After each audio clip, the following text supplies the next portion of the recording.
আজকে আনাতে চলেছি সেটা হলো একটা আয়ুর্বেদিক মহা ঔষধও বলা যেতে পারে, শুধু ঔষধ না, আয়ুর্বেদিক মহা ঔষধ। সেটা কেমন, সেটা হলো এই যে জোয়ান, এখানে কিছুটা জোয়ান নিয়েছি, এখানে কিছুটা মৌরি নিয়েছি, আর এখানে কিছুটা মেথি নিয়েছি। এখানে মাপটা মাথায় রাখতে হবে, মাপটা হলো এই যে জোয়ান হবে 4 চামচ, 1 2 3 4, জোয়ান 4 চামচ। জোয়ানটা যেহেতু 4 চামচ নিলাম, এখানে মৌরিটা নিতে হবে তার হাফ, 2 চামচ, 1 2 চামচ মৌরি নিলাম। এবার মৌরিটা যেহেতু 2 চামচ নিলাম, তার হাফ এই মেথি। মেথিটা তাহলে কতটা হবে? মেথিটা হবে 1 চামচ। কোয়ান্টিটিটা ঠিক মাথায় রাখতে হবে, তবে এটা যথাযথ কাজ করবে।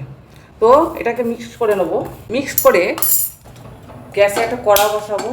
কড়াটা একটু প্রিহিট হতে দেবো, বেশি না, একটু জাস্ট গরম হবে কড়াটা।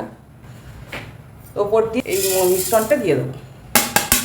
মিশ্রণটি দিয়ে হাফ মিনিট, 1 মিনিটও না, হাফ মিনিট একটু নাড়াচাড়া করবো। একটা সুন্দর স্মেল ছাড়ছে, হালকা করে স্মেলটা উঠেছে।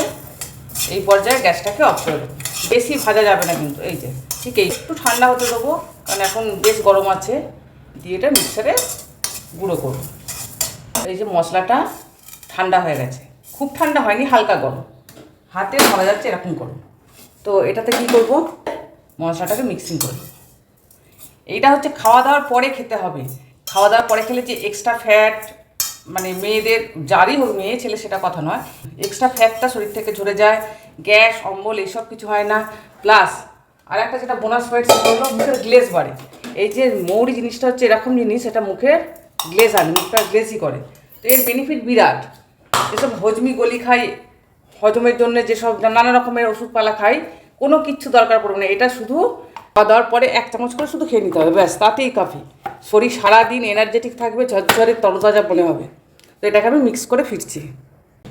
এই যে মিক্সিং করে নিয়ে আসলাম, ভীষণ সুন্দর একটা সেন্ট ছাড়ছে, মানে মিষ্টি গন্ধ যেটা বলা যায়। এইভাবে এই চূর্ণটা বানিয়ে রাখবেন। এটা খাওয়া দাওয়ার পরে, রাত্রিরে শোবার সময় 1 চামচ, মানে টেবিল স্পুনে 1 টেবিল স্পুন যেটা হয়। আজ তাহলে আসি, টাটা।